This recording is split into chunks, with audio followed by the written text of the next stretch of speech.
1. I don't work at a veterinarian's office. I work in a technology store. The store is dog-friendly, and the dogs that come in are a treat for us to appreciate and sometimes pet. Not this puppy. We had a mother and daughter come in with a Shiba Inu puppy. The dog was smelling the various shelves while I was at the front of the store at the registers. I thought nothing of it as they walked around the store. Around the time they were on the other side of the store, a veteran with a German Shepherd therapy dog at his side walked in.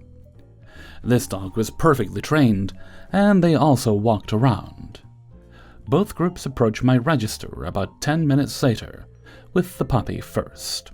The dog is clearly excited, yipping away happily when the veteran and the German Shepherd join them in line. What happens next takes place over the span of maybe 2 minutes total. The puppies suddenly became very interested in the larger dog and started to yip at them. When the puppy first turned to the bigger dog, I could clearly see a swinging pair of balls and something red under his belly, so he's a boy. Good to know. The puppy pulled hard on the leash around his neck, trying to get the larger dog. The shepherd doesn't respond or even acknowledge the puppy. The daughter, who's been holding the leash the whole time, picks up the dog and holds him with his front paws over her shoulder and his belly on her arm. The puppy suddenly starts to yip loudly and starts to hump into this poor girl's armpit.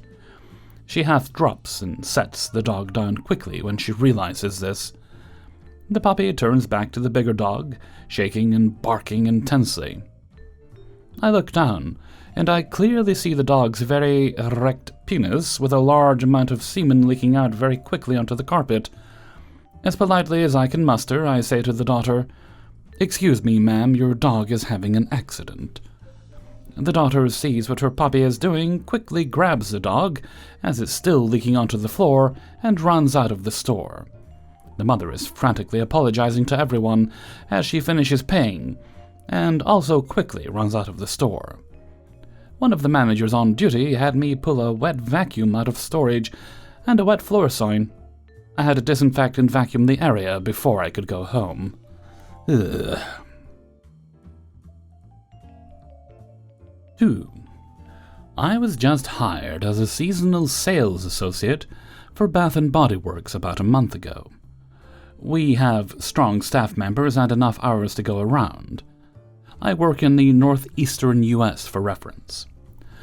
I have a chronic illness, not going to disclose it here, which is nothing that holds me back, but does require extra accommodation, but nothing insane.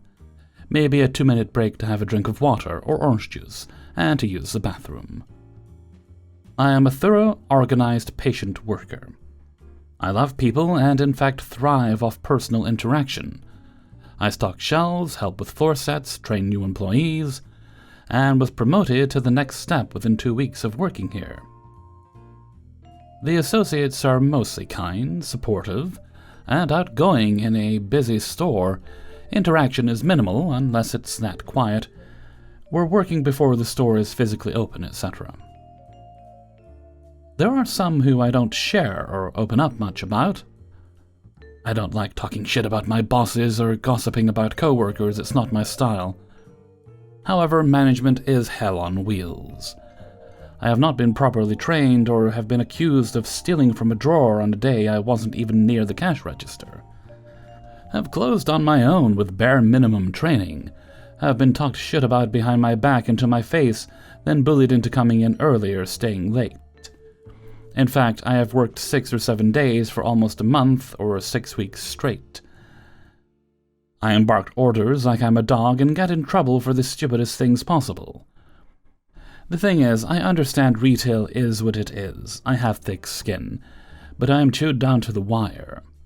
It's an in-between job for me now. It's not a forever job, and I'm seasoned with the public. I was told it would be 2 or 3 days a week, 8 to 12 hours at the most. Maybe a few more hours around the holidays.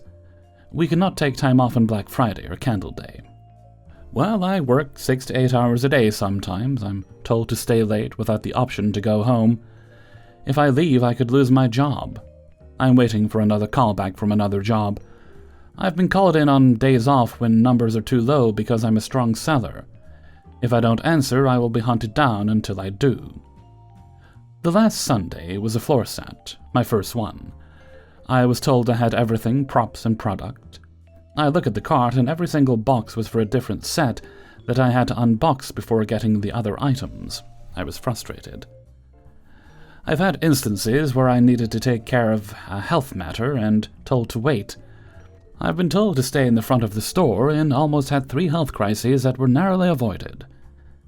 Managers and associates are well informed from myself. I once needed a break and was one of the first in for the day. If we work 6 hours, a 30-minute meal break and 2 15-minute breaks are required. Sometimes I'm instructed to deny meal breaks and I never receive any other time. I was denied time off too. Mind you, the day is 3 months in advance. 3. I guess this week I, Karen, for the first time in my life. So, I was lining up to the checkout. My groceries, I had 2 pork roasts, one that weighed 4.7 pound, and one that was half the size with a ripped UPC tag, for 1.99 pounds with the app coupon. A box of ice cream sundae cones, some other veggies, and such. There was only one line open when I arrived to the checkout area, and the line was decently long. Then another line opened when I was almost to the conveyor belt, so I didn't bother switching over. An old couple was being checked out with another younger gentleman in front of me, grabbing candies in the checkout area. Mr. Cashier was busy chatting it up with the other cashier, who just opened up while ringing out the old couple. At this point, I was putting my stuff onto the conveyor belt and was looking at my phone to get ready to scan my QR code to activate the coupons. When I looked up after getting the app ready and checking some text messages, the younger gentleman was putting his wallet back into his pocket, took his stuff and started leaving. So now I went up and scanned my QR code, and afterwards, with a brief moment of complete silence, the cashier asked me for $21 and some change. I looked up to him and said, "My stuff isn't even scanned yet." He was so shocked and said, "What?" I'm like, "My stuff is not scanned yet, it's behind you on the conveyor belt." And he was like, "This is the older couple?" I told him, "No, it's the younger guy with the candies and snacks. He walked out already." The cashier then decided to walk out of the store to look for this guy in the parking lot. Since I had ice cream, I decided to run to the ice cream section to swap out the ice cream for a fresh, colder one, so it wouldn't melt by the time I got home, since this encounter is being dragged on by something else. When I got back to the line, he was just starting to scan my groceries, and he saw I got another box of the same ice cream. I told him what I was doing, and he was like, No, you can't do that." I told him, "Fine, then I will take the original one." He was like, "Then take the ice cream last before coming up," which I did. And then he started saying, "I work here, and when I get ice cream, it never melts when I get home." He then said, "Take the new one I just took," and there is no next time after his little rant. Now here comes the fun part, and the part that blows my mind. I paid for my groceries and a lot of the stuff he scanned before I got back, so I was looking at the pork roast since one of them had a ripped tag with no UPC in price. This guy scanned my heavier piece twice, cause he couldn't scan the smaller one since the tag was half missing. I went back to him and said, "Yo, you charged me more, brother. This meat is sold by the weight, not by piece."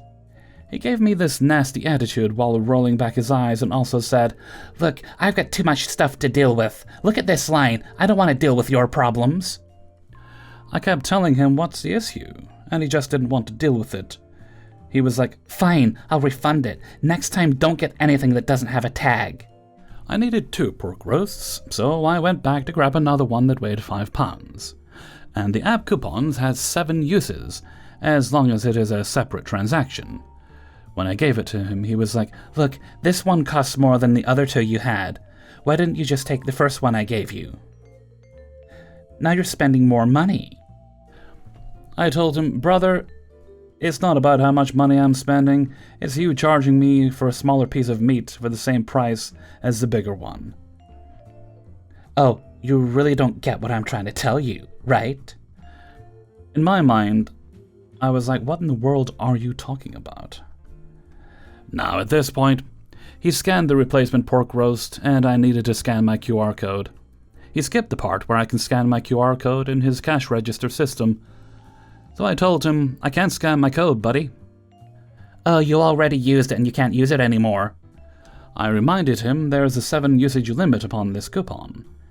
He kept to his word, and I just left without buying the second pork roast I needed. The line was getting longer, and everyone was watching this unfold. In the end, I reported him to corporate. And they replied yesterday, also giving me a gift card. I probably missed out on some details, but you guys should get the gist of it. The whole encounter was just off. The response read as follows. First, I would like to sincerely apologize for the terrible, nasty attitude that you experienced from this male cashier at our city's location. It is upsetting to hear the experience you had during checkout from start to finish. There were a lot of missed opportunities to correct the error. I can certainly see how frustrating it must have been to go to the checkout, only to be asked to pay for someone else's groceries, and your items hadn't even been scanned yet. This incident shouldn't have occurred, which made the interaction drag out while you had frozen items, and for that not being taken into consideration is disappointing. Instead of being told that he didn't want to handle this and argue and question you about which pork roast you wanted to buy, we have a process in place for the cashier in instances like this, and he should have handled this situation with care and followed the procedures necessary when tags are ripped. I hate to hear that due to the scene the cashier caused and the long lines, you gave up and left the store. This is no more acceptable to us than it is to you. We are getting this escalated over to the management team for further review.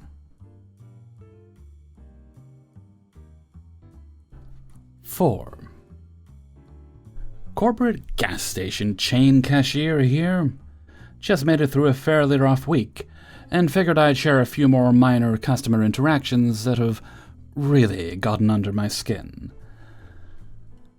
My fellow cashiers know that there's many subtle choices to be made when completing a transaction, how items should be bagged, whether or not to print a receipt, etc. If I asked for answers to these many conundrums for every single transaction, my vocal cords would be withered slabs of stringy jerky by this point. So often I'll just make an assumption. Because, of course, many get irritated by me asking them in the first place. If they want things another way, I have no problem with them politely correcting me. Now, what I cannot fucking stand is customers getting clearly irritated with me for doing things a certain way when they didn't care to specify in the first place. So I had this guy come through my line the other night. Basic transaction, 2 beers and a pack of cigs. Whatever. I bag his beers, but leave the cigarettes out next to the bag. I've noted that more people like to immediately pocket the cigarettes than have them in the bag. So I usually leave them out by default. Like I said before, if they want them in the bag, they can ask me. Once this guy's card goes through, he grabs his bag and rushes away. I call out politely, thinking it was an honest mistake. "Hey man, don't forget your cigarettes." And he just kind of scoffs and says, "You could have just popped them in the fucking bag." Like, okay buddy, definitely my bad for not reading your mind. I'd start bagging them by default, but surely I'd have people irritated that I don't leave them out for them by default. I have in the past. So it's just another one of those minor lose-lose situations. Now, my next rant involves a little backstory. Gas station chain I worked for recently, more like 6-ish months ago now, decided to start shoving in these self-checkout kiosks. Personally, I think self-checkout in a gas station is pretty dumb in most cases, but it has its uses occasionally. This kiosk has basically eaten one of our 2 registers in the store, so the main cashier who comes on shift usually, understandably, wants the other register for the counter space, plus leaving self-checkout clear and open as an option for customers. So I'm working last night, and when my 3rd shift relief comes in, I count down and hand the main register over to her. Had a few things to wrap up before I left, but of course, Having been an otherwise slow day, a huge rush comes in last night as I was trying to get out of there. I had pretty much done everything I needed to do and could have very well left, but seeing as I really appreciate my third shift homie, I couldn't just leave her with this crazy-ass line. I hopped over to the self-checkout to direct any EBT lotto transactions over there, thinning the herd as best I can. Of course, every time this happens, I get boomer-ass customers who cannot and will not stop bitching about how much they hate self-checkout. I probably have a million stories about these whiners alone. What they do not understand is I probably hate the machine 10 times more than they do. But seeing as I just counted down, this is our only option unless you want to hop back into my coworker's line. I've heard it all 1,000 times and honestly, I'm ungodly sick of listening to it.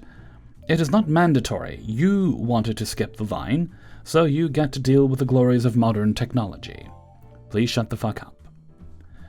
Anywho, as I'm helping my coworker knock out this line, an older gentleman hops into my smaller queue and, of course, starts bitching about the self-checkout and being fairly rude. Can't remember the specifics because, honestly, I just tune them out for the sake of my own sanity at this point. When the time finally comes for him to pay, he slaps his card into the card reader for the currently closed normal register at that side of the counter, not for the self-checkout. I understand the confusion of having two card readers right there, so I kindly direct him towards the correct one. You have too many card readers up here, buddy. At this point, I do not have to be here. My shift is practically over. I am here out of respect for my coworker, nothing else. My bull tolerance is way lower than it would be at any other point in time throughout my shift. Yeah, well, that's not exactly my decision, buddy.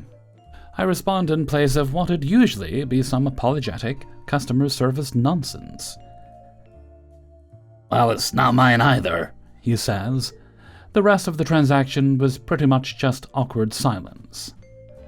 Over anything else? Any of my pet peeves when it comes to customer interaction? The worst is usually when they blame you specifically for decisions that are way beyond your pay grade, as if you can do anything about it, or have even the slightest say in it. 5. Battle of Tuesday, August 1st. In the war-torn trenches of the corner dollar store, I was with the new manager in training. Cool guy so far. It's a summer evening and a lady comes in asking about phones. New manager asks me to open the secured phone case, since the keyring for all our security keys is heckin' huge. I'm more familiar with them than him, so I agree. I walk her over to open the case, laugh with her a bit as I use the wrong key a few times before I find the right one. As I said earlier, the keyring is huge. She selects the phone she wants and I lock the case back up. Another satisfied customer. Until she storms back in demanding a refund. She said she bought the wrong phone and wants a refund. Unable to give refunds, I requested the new manager's help. Manager goes through the procedure for refunds but keeps encountering an error. He apologizes to the lady and calls one of the head managers about the error over the phone. I couldn't hear the head manager's side of the conversation, but going off what the new manager was saying, it sounded like the head manager didn't know a solution either. The customer was getting noticeably impatient, and the new manager was getting frustrated. Sadly, all I could really do was help other customers to ensure the long line didn't get any longer. Unfortunately for everyone, we couldn't resolve the error, and the best new manager could do was tell the lady to come back when the head manager was on duty. The customer wasn't satisfied and made a remark about our training being garbage. Technically true, as she stormed out. I completely understand her being frustrated that she couldn't get the refund. It's unfair. However, I feel it's also unfair to take it out on employees who are clearly new but trying their best. Plus, whenever you hurl insults as you walk out the door, you will never look anything else but pitiful and childish to me. Additionally, we told her to come back tomorrow morning to talk to the head manager, who had far more experience and authority. So we didn't leave the customer dead in the water with no hope of a refund, only asking her to come back to see someone better suited to fix her situation. Lady, I do hope you get your rightful refund, but I also hope you feel ashamed for treating employees that way.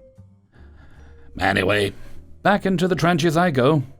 Take care of yourselves. Hey everybody, Hellfreezer here, and thank you very much for listening to Adventures in Fast Food and Retail, episode 184.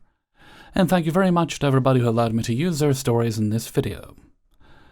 Before you go, please do poke the like button, and share the video with family and friends and your neighbor Bob. And if you'd like to get the videos a little bit earlier, then you can support me through my Patreon for as little as $1 or more if you like a month. You'll also find a link to the Hellfreezer merchandise store that's currently hosted on Teespring. If there's a better place, let me know and I'll move it. And oh yes, you can also make donations during streams and videos like this one. And while you don't have to do this, I certainly do appreciate it, and it keeps my toes warm and the wolves from the door. It's a little known fact, but the wolves like cold toes. Alright, let's see. I don't think there's any birthday shoutouts or anything like that today, so we'll move right along to Hellfreezer's question of the day. And today's question is: as we move further into the holiday season, people start to wear festive apparel, be it socks, underwear, or woolly sweaters with Santa and reindeers on it. Are you a festive apparel person, or are you a miserable sod like me who wears black all year round? Please do let me know what you think in a comment below. And with that, I'm going to head off for now. So until next time, thank you very much for listening, and take very good care of yourselves.